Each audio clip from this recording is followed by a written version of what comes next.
Welcome to another episode of Mike's Money Picks. Today on the podcast, we are previewing Week 3 of the NFL season. This is our all-encompassing Week 3 preview that we call buy or sell here at Mike's Money Picks. Basically, this episode is going to cover guys who I think are either going to overperform their expectations and they are on my buy list, or underperform expectations and they are going to be on my sell list. Guys who are on the buy list, I want starting in my season-long fantasy lineups, I want to play them in DFS, and I want to hit the overs in the player prop market. Guys who are on the sell list, I want them out of my season-long fantasy lineups if at all possible. I want them not in my DFS lineups, and I do not want to pick the overs. I want to pick the unders for them in player props. So we've got you covered no matter what action you were getting into here for Week 3 of this NFL season. This is not a true start-sit episode because I don't know what the rest of your roster looks like, so I'm not going to tell you to start a guy when you've got a better guy sitting on your bench.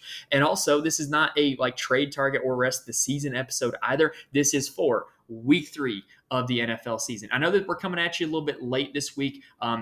Missed the Thursday night game, which is, blessing and a curse because I did, get some guys right in the Thursday night game. I also got some guys wrong in the Thursday night game. If I was able to record this before Thursday night, I was going to tell you to buy Deebo Samuel. I was also going to tell you to buy Darren Waller. So a little bit 50-50 there. I don't bat 1,000, but I do have numbers to back it all up. So either way, got this episode coming to you here on a Friday so that way you can get all of your lineups squared away, all your bets, props, picks, DFS lineups, everything squared away by Sunday. So let's go ahead and dive into buy or sell with the quarterback position. All right, so the first quarterback that is going to be on the buy list for Week 3 is going to be Lamar Jackson of the Baltimore Ravens. And look, heading into the 2023 season, we did not exactly know what Lamar Jackson's usage was going to look like. Coming off of very injury-prone 2022 and 21 seasons, and with the new offensive coordinator in Todd Monken, we didn't really know exactly what to expect from Lamar in this new look Ravens offense. Well, Week 2 was like perfect usage for Lamar Jackson. He attempted 33 passes. He had 12 rushing attempts as well. Did not find a touchdown on the ground and still put up 23 fantasy points. That's pretty much what we want when we're looking at Lamar, because then if he gets you that rushing touchdown, then all of a sudden, boom, you're at about 30 fantasy points. Now, he's also only accounted for 2 touchdowns so far this season, so I think Lamar is due for some big-time regression against an Indianapolis defense that has not exactly been stout. They've allowed 18 fantasy points or more to both quarterbacks they've played this season. If you're playing DFS and you opt to play Lamar Jackson, I think he's going to be slightly under-owned, which is why I really like him in DFS formats. He's also really easy to stack with his teammates, Zay Flowers and Mark Andrews. It's a very affordable stack. It's a very high upside stack as well with this Baltimore Ravens offense.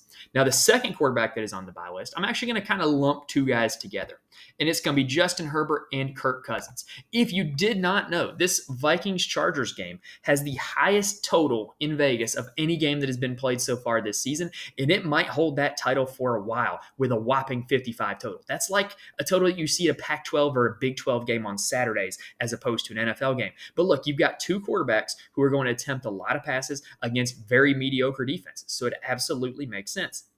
Justin Herbert, he's got new offensive coordinator Kellen Moore, who appears to be letting him air it out a little bit more and air it downfield a little bit more, which is what we want for fantasy purposes. Herbert's attempted at least 33 passes in both games so far. Minnesota just gave up 26 fantasy points to Jalen Hurts. Now, I know what you're thinking. Well, 2 of those were cheap rushing touchdowns. Well, yeah, but if he threw them anyway, that'd only be 4 fantasy points less. It'd still be 22.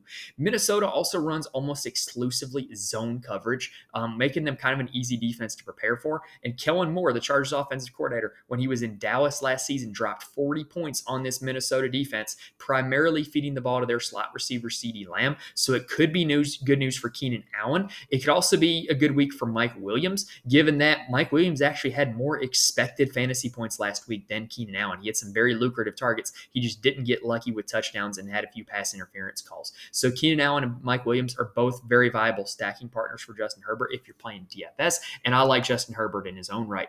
I also like the other side of this game, Kirk Cousins. So Cousins is actually quarterback 1 through 2 weeks of the fantasy football season. Who would have thought? I didn't, that's for sure. Now, obviously, Kirk's been, over the course of his Vikings career, he's been a high upside guy. He's also been a guy that is going to have his weeks, and this looks like it could be another week. Kirk tends to do his best work in shootouts, which this game is sure to be with that total at 55. And Kirk has also seen a lot of volume. This team has no run game right now, so Kirk's attempted 44 passes in both games so far. I really like both sides of this game. If you're playing DFS, I would be trying to get either one of the quarterbacks or some of the other parts of this game, whether it be the running backs or the receivers, into my DFS lineups. If you're playing Kirk, he's got a very obvious stacking partner in Justin Jefferson. I also don't mind KJ Osborne, whose usage has been deceptively good so far, and TJ Hawkinson, who's been the number one tight end in fantasy football through 2 weeks. Now, the fourth quarterback that is going to end up on my buy list, and I would classify this more as an if you're desperate pick, because you could probably get this guy on the waiver wire in your season-long fantasy leagues, and he's a super cheap option in DFS, and that is CJ Stroud. Look, this Texans offense, they seem content to just throw it all over the yard like they're Texas Tech. He's got 44 attempts or more in both games so far, and he's averaging over 300 yards a game. That's really solid numbers for a rookie that, is playing his first 2 NFL games, and one of them was against a pretty good defense in Baltimore. Now, Jacksonville has also surrendered 20-plus fantasy points to both quarterbacks they've played so far, Anthony Richardson and Patrick Mahomes. So I think C.J. Stroud can keep that train going and end up with more than 20 fantasy points, which makes him a really solid streaming option in season-long fantasy. It makes him a really high upside option in DFS. Now, for the sell list at the quarterback position, I've got 3 of them this week. The first one is going to be Trevor Lawrence. Look, I love Trevor Lawrence for season-long fantasy. I think he's got a bright season ahead of him. He's been pretty good so far, in terms of a real-life perspective, but he hasn't been great in a fantasy perspective. He's only averaging 14.5 fantasy points per game, hasn't topped 250 yards yet, and he's not great against the Houston Texans. For whatever reason, Lawrence only averages 13 fantasy points per game against the Houston Texans in his career, which, maybe it's an anomaly, but maybe it's not. Maybe there's something there. I think Jacksonville, this could turn into a blowout, and if they end up going up early and just grinding the clock for a half, that does not bode well for Trevor Lawrence's fantasy numbers. So Trevor Lawrence is on the sell list for me this week. I will catch up back with him another week. Dak Prescott is the second one on my sell list. Now, I know this is like back-to-back weeks for Dak on the sell list, but look, I just am not a believer in what we're looking at for Dak Prescott from a fantasy perspective. So the volume just hasn't really been there. He only attempted 24 passes against the Giants. He attempted a little bit more against the Jets, and it's really because they dominated time of possession in that game. The Jets had a lot of quick 3-and-outs. We're not able to run the ball. We're not able to throw the ball for that matter. And I just don't think that this sets up as a good game for Dak from a fantasy perspective. Arizona's probably the worst team in the league, and I think expect Dallas to win this one in a blowout, and I don't think Dak is going to be needed to throw the ball that much. This Arizona defense is so bad. Could Dak throw for 300 yards and 3 touchdowns against them? Absolutely. Do I think they're going to need him to do that? No, I do not. So for that reason, Dak Prescott is going to end up on the sell list for me this week. In season long, I would be looking to start somebody else if you have a better option. Jordan Love is the last quarterback that is on the sell list. And look, Jordan Love's been off to a great start, averaging almost 22 fantasy points per game.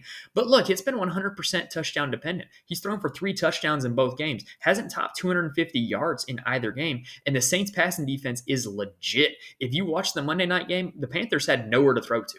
Now, that is partly the Panthers' fault because they have no dynamic playmakers and a rookie quarterback and a mediocre offensive line. More on them later. But I think the Saints passing defense is legit. And I think that if the touchdowns dry up for Jordan Love, you're looking at a not super sustainable fantasy option long term. So could he be a guy that we go to in certain weeks? Yes, absolutely. But I don't think it is this week against the New Orleans Saints. All right, that does it for the quarterback position. If you want to know who ends up making my DFS lineups, or if you want to just straight up ask me, hey, this guy or that guy, start sit for season-long fantasy leagues, there's a whole lot of places you can find me. First off, you can follow me on X at Mike's Money Picks. I'll gladly answer any start sit questions on there. If any injury news or trades come out that affect my opinions of players greatly, I usually tweet them out or X them out, I guess now. I'm also in the Fantasy Corner Discord where we, pretty much prioritize DFS, but we talk DFS for golf, college football, and NFL. Got a lot of sharp players in there. Link is in the description. I'll gladly chop it up in there with you. And also, I do write full articles on Patreon for every golf, college football, and NFL slate, but I don't write for free. It's $3 a month, but you can get my full write-up on who makes my DFS lineups, where I think the ownership's going to go, situations to target, and strategies that you can use to be profitable in DFS. Also, since this is an all-encompassing episode, if you're looking to sign up for a new DFS player prop or sportsbook site, head on over to my page at signupexpert.com/MikesPicks. We are partnered with SignUpExpert, and they give you the best offers and promo codes for new users on pretty much any site. So if you're looking to try something new this week, go through SignUpExpert. You'll get the best offer. It'll also show me some support as well from using my links, which helps me out also. So, with that being said, let's go ahead and switch gears and talk about the running backs. All right, let's go ahead and talk some running backs. So, the first running back that is going to be on my buy list is Tony Pollard of the Dallas Cowboys. Look, the only concern people had with Pollard heading into the season was if he was going to get the full workload, the full touches in this Dallas backfield with him being, a little bit undersized, never seen a full workload before. That does not seem to be a concern anymore. He had 32 total touches against the Jets, which is a pretty darn good defense. And I think the Cardinals is also a supreme matchup. Saquon Barkley through the ground and through the air just put up 27 fantasy points against this Cardinals defense. If Tony Pollard is going to continue to see touches at the same rate that he has been against this bad defense, I think Tony Pollard is an absolute smash play this week. And I think you really got to boost Tony Pollard going forward. I think he's probably the second or third running back in the league that you would want on your roster right now, behind probably only Christian McCaffrey and Bijan Robinson, in my opinion. Now, the second running back on my buy list is Josh Jacobs. Look, it is now or never for Josh Jacobs, in my opinion. He has been just plain bad so far. In fact, his fantasy performances really have been saved by the receiving game, which is not something he's particularly known for. But I think the Pittsburgh matchup is a great one for Jacobs. Pittsburgh has surrendered 150 rushing yards to running backs in both games so far this season. Jerome Ford, as a backup, ran for over 100 yards against them last week. Christian McCaffrey almost got to 200 in week 1. And Jacobs, I think the usage has been there. Like, the snap percentage has been there. He's playing almost every snap for this Raiders offense. He's still touched the ball over 30 times in 2 games. I just think that he's gone up against 2 good defenses, and I'm willing to buy the dip in his salary on DFS formats, and I'm willing to still stick by him in season-long fantasy. I think that this week is a good get-back week for him with his usage still being there and the very lucrative matchup against Pittsburgh. Now, the last 2 that are going to be on my buy list are 2 guys that you really gotta have on your roster and start right now. If you have them and not start them, I don't know what you're doing. And it's Zach Moss and Kyren Williams. So Zach Moss played every snap but 1 for this Indianapolis Colts offense in week 2. That is incredible usage. That's Christian McCaffrey 2019 Carolina Panthers type usage. It's just incredible. And so if he's going to continue to be out there for every snap, and I don't see why not, given that Evan Hull is hurt, Jonathan Taylor is still doing whatever the heck he's doing, I just see Zach Moss just being the guy in this Indianapolis backfield. And if he's going to continue to be the guy, I don't care what the matchup is, I'm going to continue rolling him out there until DraftKings increases his salary in DFS. And in the lineups that I was able to get him from the waiver wire in my season-long fantasy leagues, he's in my starting lineup. Kyren Williams is another one that is, similar logic. He played all but 3 snaps for this Rams offense in week 2. With Cam Akers now gone, I think that he's pretty much just a lot to, continue being in that role. And he was also utilized pretty heavily in the passing game last week against San Francisco. He was targeted 10 total times and caught 6 balls. So I think that Kyren Williams' usage is just incredible right now. Do I think that these 2 guys are necessarily going to continue with this usage throughout the entire season? Probably not. I think eventually it's going to dry up, especially with Kyren Williams, with, Sean McVay playing running back roulette seemingly every 3 weeks. But I'm going to continue to ride these 2 guys until their usage changes, and I don't see a reason why not to until they give me a sign not to. Now, if you are desperate in season-long leagues, Green Bay has been pretty darn bad against running backs so far this season. So a sneaky play would be Kendre Miller of the New Orleans Saints. Basically, Kendre Miller is a rookie out of TCU who is probably going to be the lead dog in the backfield this week because Jamal Williams is likely to miss the game. Kendre Miller was a really solid player coming out of TCU. I thought he was really good, and I thought it was a bad landing spot for the Saints given that they already had Alvin Kamara and Jamal Williams. But this week, there is no Kamara and Jamal Williams, so it should be a really good week for Kendre Miller, again, on the contingency that Jamal Williams does end up sitting.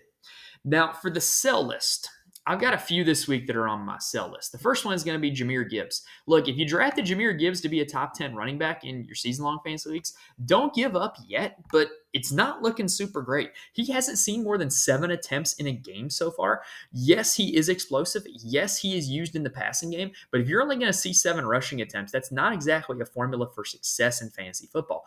Also, this Atlanta Falcons offense, they really dominate time of possession. They're going to make this into a slow, sloggy game, which most Detroit Lions games don't end up being that. And so I don't necessarily think the matchup is great as well. And I know everybody's thinking, oh, David Montgomery's out. It's going to be Jahmyr Gibbs time. Go ahead and lock in Jahmyr Gibbs. Well, I don't know about that because Craig Reynolds was still used more than Jahmyr Gibbs last week after David Montgomery went down. I just don't think this team wants to use Jahmyr Gibbs in a full-time role at this point in his career. I don't think they want to kind of add extra mileage to his tires that they don't need to. And so I just think that the time is not yet for Jahmyr Gibbs to be the guy. When his usage changes, then I will feel confident playing Jahmyr Gibbs in all formats. Brian Robinson Jr. is the next guy on my buy list. Look, he's been outstanding so far this season. Like, he has totally taken a hold of this Washington backfield, which I did not see coming. I would have wagered it would have been Antonio Gibson, but he can't stop fumbling the football. And so Brian Robinson Jr. has really taken advantage, putting up at least 13 fantasy points in both games, averaging over 20 fantasy points in 2 weeks. But look at what those two games have been. A win against the very bad Arizona Cardinals team. A win against a Denver Broncos team that's really struggling defensively right now. And Brian Robinson Jr., in his career, he's been much better in wins and when his team is favored. Well, guess what? Washington's 8-point dogs this week against Buffalo. Do you think that Washington's going to beat Buffalo? I do not. Brian Robinson Jr. only averages 8 fantasy points per game in his career as an underdog. He's pretty much just a guy that is used to grind out clock and time of possession and just be a bell cow. But that's really hard to do when you're trailing in games, and he's not that much of a passing threat. So for that reason, Brian Robinson Jr. is going to find his way onto my sell list for this week. Now, the next one, this one's going to be kind of unpopular because he was the darling waiver wire pickup this week. And if you got him, I think it's great news for the rest of your season, but it's not good news this week. It is Jerome Ford. So Jerome Ford is going to be taking over as the lead dog in the Cleveland backfield. Yes, they signed Kareem Hunt, but pretty much they had the option to sign Kareem Hunt all offseason, and they chose Jerome Ford over Kareem Hunt all offseason. So I don't see why they would all of a sudden choose Kareem Hunt over Jerome Ford now. That's not the part that ends up with him on my sell list. It's the matchup against the Tennessee Titans. Do y'all remember last week when Austin Eckler was out and Josh Kelly was the waiver wire darling? Well, how'd that end up working out? 3.9 fantasy points. This Tennessee Titans run defense is really stout, really good, and I'm just going to kind of avoid playing guys that are running against them if at all possible, and that includes Jerome Ford. If you have him on your team in season-long fantasy, that's really great for the rest of the season, but I don't think it's great this week against the Titans rush defense that has not allowed a running back to rush for over 50 yards so far this season. All right, that does it for the running back position. Let's go ahead and switch gears and talk about some wide receivers. All right, now let's go ahead and break down this wide receiver position. So first off, if you are playing DFS, if you're playing DraftKings and FanDuel, make sure you're stacking your wide receivers with those quarterbacks that you're playing. Like I said at the very top, I'm a big fan of Justin Herbert and Kirk Cousins this week, so I think all Vikings and Chargers wide receivers are in play. Just know that if you are playing them in DFS, they're going to be very popular, so you're probably going to want to look for ways to be different, ways to be unique with the rest of your lineup, as opposed to just jamming as many Chargers and Vikings wide receivers in your lineup as possible. But I do like all of them this week, and that is worth noting. Now, as for the other wide receivers, if he does end up playing, I think this could be Jalen Waddle week. So Jalen Waddle has had a quiet, decent season so far. He's been in double-digit fantasy points in both games. He has seen over 75 receiving yards in both games, and he's averaging over 20 yards a reception so far. The downside is he hasn't scored a touchdown yet. He also hasn't had a game yet where he has outshined Tyreek Hill, where this could be the week. Against the Denver Broncos, receiver ones tend to not play all that well because they get shadowed by Pat Surtain II. Well, guess who is likely to see the shadow of Pat Surtain this week? Tyreek Hill. So I think this could be a big week for Jalen Waddle. I think he is a very interesting pivot play in DFS, and I would not be overcomplicating it in season-long fantasy. Start him no matter what if he is active. Now, also, for the buy list, I'm going to keep riding the Puka Nacua train. Now, fun fact, did y'all know that the name Puka is a nickname that his family gave him that actually means chubby in Samoan? So, like, literally his name is like Chubby Nacua. Anyway, he has been just the best wide receiver in fantasy, not named Tyreek Hill so far. He leads the NFL in targets. He leads the NFL in target share. He is essentially Mormon Cooper Kupp. Well, I say Mormon. I don't know if he is Mormon, but he did go to BYU. So that is what leads me to make that assumption. That was a little reckless of me to say that he is Mormon Cooper Kupp. Anyway, he is basically Cooper Kupp wearing number 17, not number 10. That's better. Now, if he continues to see this workload, Continue to start him in season-long leagues, continue to roll him out in DFS until his price gets all the way hiked up. He's sitting at only $6,100 on DraftKings for Sunday to Monday contests, which is like in the 20s for wide receivers, and I would have him like borderline top 5 at the wide receiver position for this week. In this Bengals offense, they haven't gotten going yet, but they are the type of team that could push this game into being a little bit of a shootout, which we haven't really seen so far. And if this game gets going back and forth into a shootout, you could see Puka Nacua end up upwards of 20 targets in the game. And I just think he's an absolute smash play in all formats until Cooper Kupp comes back, because right now he is playing in that Cooper Kupp role. He is essentially, just the fantasy like perfect role until Cooper Kupp returns. Now, not if you are desperate. There are two guys that I think you can play if you're not desperate, and that is Nico Collins of the Houston Texans. He has been quietly very good so far, averaging over 20 fantasy points per game, averaging 10 targets per game.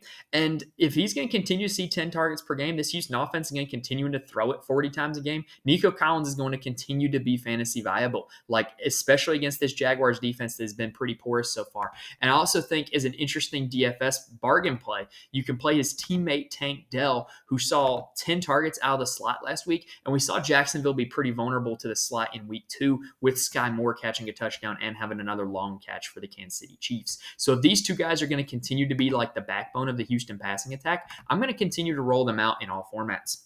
Now, if you are desperate, there is a guy that I think you can go to, and that is Rashid Shaheed of the New Orleans Saints. Look, Rashid Shaheed is quietly got some really good numbers to back him up. He's averaging over 15 yards per reception. He ranks 7th in the league in yards per route run. So while he is not a full-time player, while he does not have this monster target share, when he's out there, they throw him the ball and they throw him the ball deep. And so if you're going to be playing a guy like that, he's very cheap in DFS. He's probably on the waivers in your season-long fantasy leagues. All it would take would be one deep touchdown for Rashid Shaheed to absolutely pay off his projection and give you a really good performance. Now, the last if you're desperate guy, and to me this team perfectly sums up desperation. It's unfortunately my team, the Carolina Panthers. Look, if you watched them in week 2, they have no dynamic playmakers. They have like nobody who really gets open. Their offense is just in a box. It's bad. But one thing that they did do last week is they threw it to the one guy who was open, Adam Thielen. However, he was only open like 5 yards at a time. So Adam Thielen saw 9 targets last week, caught 7 of them for 54 yards and a touchdown. If he's going to continue to be like the massive target share guy in this Carolina Panthers attack, then I think he's going to be playable. Also with Seattle, with them being elite on the outside at corner, I think the slot is a place that you can attack them. And Andy Dalton is a little bit of a check down guy, a guy who does not like to throw the ball very deep. So I do think that this is setting up well for Adam Thielen if Bryce Young or Andy Dalton ends up starting for the Carolina Panthers this week. Currently, Bryce Young is listed as doubtful. All right, now let's go ahead and talk about some tight ends for the week. So the tight end position, not gonna lie, y'all, it's been pretty bad to this point for, in the fantasy football season. TJ Hawkinson is tight end 1, which is, not super unexpected out of a guy who was really good last year when he was traded to the Minnesota Vikings. But the guy who's currently tight end 2 overall is a guy that's on my buy list this week, and that is Hunter Henry. Look, he's got at least 5 catches and a touchdown in both games so far. He's seen 13 total targets to this point in the season, and I think that the tight end position is a place where you can attack the Jets defense. Kind of like with what I just said about Seattle, the Jets are elite on the outside at corner with Sauce Gardner. So you can attack them in the interior of the defense with the tight end like Hunter Henry, and like the Dallas Cowboys did last week with Jake Ferguson scoring a touchdown. So if Henry ends up in the end zone again, he's going to give you another solid fantasy performance. And I think he's a guy that needs to be added in all season long fantasy leagues, and he probably needs to be started if you were somebody who waited on the tight end position, because a lot of the guys that you might have waited on are looking pretty bad so far this season. Jake Ferguson is another guy that is on the buy list for me this week, and he's an answer to a trivia question right now. Who leads the NFL in red zone targets after 2 weeks? It is Jake Ferguson of the Dallas Cowboys. I would not have thought that either personally. But if he's going to continue to get looks in the red zone, then continue to roll him out. And I think with the Arizona Cardinals, Dallas is going to be in the red zone quite a bit with how bad the Cardinals are. Like, they're actively trying to lose football games. So with this role against this defense, I think Jake Ferguson's an absolute smash play, and I think he needs to be started in season-long leagues this week. I think he's a top 10 option at tight end this week, and I think he's a very cheap option in DFS formats. Now, if you are desperate, what if I told you that you could get a guy at the tight end position who is going to get probably 8 to 10 carries, some of which are going to be in the red zone, and might function as his team's backup running back. And he's probably on the waiver wire in your season-long league. He's probably a very cheap option in DFS. Well, he is a very cheap option in DFS. It's Taysom Hill. Now, as much as a Panthers fan, I can't stand Taysom Hill and how every time they play the Panthers, how the announcers just like absolutely hype up Taysom Hill like he's the second coming of Emmitt Smith, Patrick Mahomes, and Mike Ditka, which he's not. But basically, Taysom Hill is a guy that the usage is going to be really good for this week. With the Patriots, or I'm sorry, not the Patriots, with the Saints being down 2 running backs, Jamal Williams and Alvin Kamara, there's a possibility that Taysom Hill sees carries as a backup running back. He did last week in relief of Tony Jones Jr., but the Saints did not have Kendre Miller active for that game. They also run Wildcat with Taysom Hill quite often in the red zone. And so I think you got a guy in Taysom Hill that the upside is going to be there because he's going to have opportunity to score touchdowns. If you're in a situation where you're super desperate at tight end, then you can roll him out in season-long leagues. And I think he is worth a flyer at a very cheap salary in DFS formats because I'd be willing to pay $3,300 for the Saints' pretty much second carried leader if I'm being totally honest. And so I think that's a pretty affordable price for him in DFS. I'm willing to roll him out in all formats. Now, the tight end who is on my sell list this week, look, y'all, it's hard to sell a tight end this week because the position in general has just been so bad. Like, it's been quite brutal. But a guy that I am selling this week is going to be Pat Freiermuth of the Pittsburgh Steelers. Look, Deontay Johnson is currently out for the Steelers. That should create a target funnel where you're going to see more targets for George Pickens and Pat Freiermuth, right? Wrong. Last week against the Browns, Pat Freiermuth only saw 1 target, which he caught for 2 yards, which is just not going to cut it in fantasy. In fact, he's got 5 targets total this season, and there's about 30 tight ends that have hit that total so far. So I'm just out on Pat Freiermuth. I would be trying to avoid starting him, if at all possible, in my season-long fantasy leagues, and I will not be rolling him out in DFS this week because he's not a part of this offense right now, and that's quite alarming for a guy that was a integral part of it last season. All right, now lastly, we are on to the defenses this week. And look, we're at the point of the season where we're starting to see some obvious plays from the defenses. Like, you want to play a defense that's going up against the Cardinals. You want to play defense that's going up against the Bears. The Panthers, I think, are another good defense to target. And so looking at the board this week, I think the Cowboys are obviously the top-ranked defense against the Cardinals. The Chiefs are a very solid option against Chicago, especially now that they have Chris Jones back. I think other sleeper defenses, though, that you could target that might be available on the waiver wire or might be streamable are the Patriots, who have owned Zach Wilson to this point in his career. There is also the Seattle Seahawks, which pains me to say as a Carolina Panthers fan, but you're getting a Panthers offense that is not great, and they might have a backup quarterback playing for them in Andy Dalton. And even though this Seahawks defense hasn't been super great so far this season, they are absolutely an option. And another one that I think would be playable would be I got to find him here on the list. It is the Pittsburgh Steelers going up against the Las Vegas Raiders. Look, with TJ Watt and Alex Highsmith and all these guys rushing the passer and, creating opportunities for the defense, I think it's a great situation to play the Pittsburgh Steelers in fantasy going up against a Las Vegas Raiders team that has not looked great on offense so far this year. Now, in terms of the sell list, it's kind of the inverse. We know some defenses now we know some offenses now that we don't want to play our defenses going against, like the Kansas City Chiefs, like the Baltimore Ravens, like the Miami Dolphins. So just avoid the good offenses. I think another one that's going to be sneaky to avoid is I don't really want to play defense going up against the Falcons. So the Lions are going to be on my sell list this week. Look, this Falcons team, they run the ball so much and can control the clock so much that there's just not a whole lot of opportunity for your defense to score a lot of fantasy points. There's not going to be a whole lot of opportunities for sacks or interceptions or anything like that. And the Lions haven't created a whole lot of that to begin with. If not for the one very lucky pick 6 against the Chiefs, they would not have any turnovers so far this year, and they only have 1 sack so far this year. So I'm kind of out on the Lions defense going up against a Falcons offense that is not going to give them a whole lot of opportunities to score. All right, now that does it for this episode, y'all. If you want to know specifically who I am playing in DFS, or if you want to know specifically, hey, should I start this guy, sit this guy, whatever, what should I do in season-long leagues? You can find me in more places than just this episode. You can reach out to me on X at Mike's Money Picks. You can talk about it in the Fantasy Corner Discord. Link is in the description. And also, I've got my full articles for every DFS slate on the Patreon, patreon.com/Mike's Money Picks. All right, that does it for this episode, y'all. Hopefully, I've given you guys some information that can help you either win your season-long matchup, win some money in DFS, or win some money on the player props market here in week 3 of the NFL season. Best of luck to you guys. Thank you for watching or listening, and I will see you next time.